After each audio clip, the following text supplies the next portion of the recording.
अस्सलाम वालेकुम दोस्तों, कैसे हैं आप सब लोग। उम्मीद करता हूँ आप सब लोग ठीक ठाक होंगे। मैं हूँ आपका होस्ट गुलाम मुस्तफ़ा। जी तो नाज़रीन, आज जिस टॉपिक पे हम बात करने जा रहे हैं वो टॉपिक इतना ज़्यादा कॉमन है कि वो आपके घरों में भी ज़रूर डिस्कस होता है और मेरे घर में भी।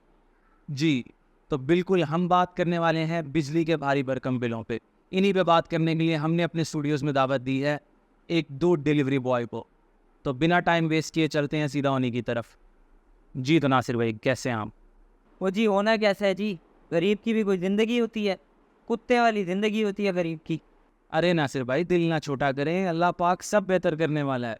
लेकिन ये बताएं किस बात को दिल पे लगाए बैठे हैं आप? तो साहब जी दिल रह ही कहाँ गया है जिसको लगाना है। यहाँ तो इतनी महंगाई हो गई है, लगता है कल को सांस लेने पे भी टैक्स लगा देंगे ये। नासिर भाई हौसला रखें और मुझे ये बताएं क्या मुश्किल दरपेश आ रही है? तो साहब जी मैं ठहरा एक मजदूर बंदा। वो जी कल जब मैं काम ख़त्म करके घर पहुँचा तो क्या देखता हूँ, वो दरवाजे पे बम पड़ा हुआ था। बॉम्ब? अच्छा, बर्फी वाला बॉम्ब या सेबे वाला बॉम्ब? तो साहब जी यही तो मसला है ना, गरीब की बात को कोई सीरियस ही नहीं लेता।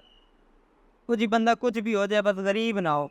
अरे नहीं नहीं नासिर भाई, 14 अगस्त आने वाली है। मुझे लगा बच्चों ने कोई गली में पटाखा पटूखा रख दिया होगा। आप मुझे साफ साफ बताएं आप कहना क्या चाहते हैं? वो साहब जी मेरा मतलब है बिजली का बिल पड़ा हुआ था। वो भी आजकल कौन सा बम से कम है। वो जी मैंने बिल उठा के देखा तो मेरी तो आंखें फटी की फटी ही रह गई। अच्छा फिर? फिर क्या होना था, मजदूर बंदा हूँ, मेहनत मजदूरी करके घर चलाता हूँ, और बिल आ गया कोई 35,000 रुपया। जी नासिर भाई, आप बिल्कुल ठीक कह रहे हैं, बिल वाकई बहुत ज़्यादा आ रहे हैं। लेकिन एक वजह ये भी तो है कि गर्मियों की वजह से लोग घरों में एसी ज़्यादा इस्तेमाल कर रहे हैं। अब ज़्यादा एसी इस्तेमाल होगा तो बिल भी ज़्यादा आएगा। वो तो उनसे लेना ज़्यादा बिल जो सारा सारा दिन ऐसी चलाते हैं। वो हम गरीबों की कमर तो ना तोड़े ना। मैं गरीब सा बंदा, मैं कहाँ बर्दाश्त कर सकता हूँ एसी लगाना। नासिर भाई, आप कह तो बिल्कुल ठीक रहे हैं, लेकिन आपने ज़्यादा बिजली इस्तेमाल की होगी तभी तो आपका ज़्यादा बिल आया होगा ना। तो साहब जी घर में 2 पंखे, 2 बल्ब और एक पानी वाली मोटर ही चलती है सिर्फ। वो ये उसका बिल है 35,000 रुपये। अब आप ही बताओ मैं कहाँ जाऊँ, किसको कहूँ। वो जी ये गरीब के लिए तो सीधी मौत ही है ना। फिर इतना ज़्यादा बिल कैसे? तो साहब जी यही सोच सोच के तो मैं परेशान हो गया था। तभी बिल उठा के अपनी घर वाले के पास पहुँच गया और उससे झगड़ा हो गया कि क्यों बिजली इतना इस्तेमाल करती है। फिर जब बिल देखा, पता चला कि बिल तो कम था, ऊपर टैक्स इतना ज़्यादा लगा हुआ था। तो साहब जी आप ही बताएं, अब गरीब कैसे इतने इतने बिल भरेगा।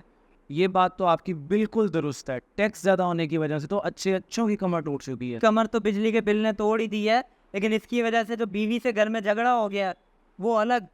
और इस झगड़े की वजह से कल से बीवी ने मुझे खाना भी नहीं बना के दिया। भूखा बैठा हूँ कल से मैं। अल्लाह गारक करे इन टैक्स लगाने वालों को।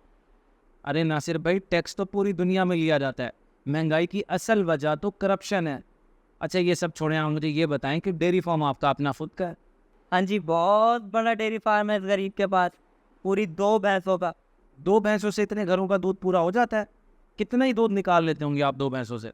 साहब जी ये भी राज की बात है, वो बाजार से टीके मिलते हैं ज़्यादा दूध निकलवाने के। और बाकी कर सर मैं पानी मिला के पूरी कर देता हूँ दूध में। टीके? नासिर भाई, आपको अंदाज़ा भी है कि ये टीके कितने ज़्यादा नुकसानदेह हो सकते हैं जानवर के लिए? और टीके तो टीके, आप दूध में पानी में मिला रहे हैं। तो साहब जी गुस्सा तो ना करें, आप मेरा इतना ख्याल कर रहे हैं, मेरा इंटरव्यू कर रहे हैं, मुझे पीछे बिठा के चाय भी पिलाई, तो इसलिए मैं आपको अपना ये राज बता रहा हूँ, वरना तो किसी को बताते भी नहीं हैं हम।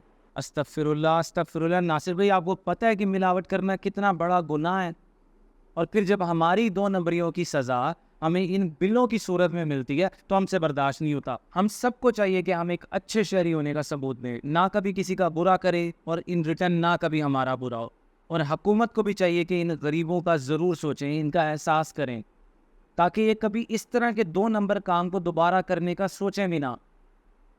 इसी पैगाम के साथ मैं इजाज़त चाहूँगा। अल्लाह हाफिज़। तो साहब जी आपने तो मेरी आंखें खोल दी।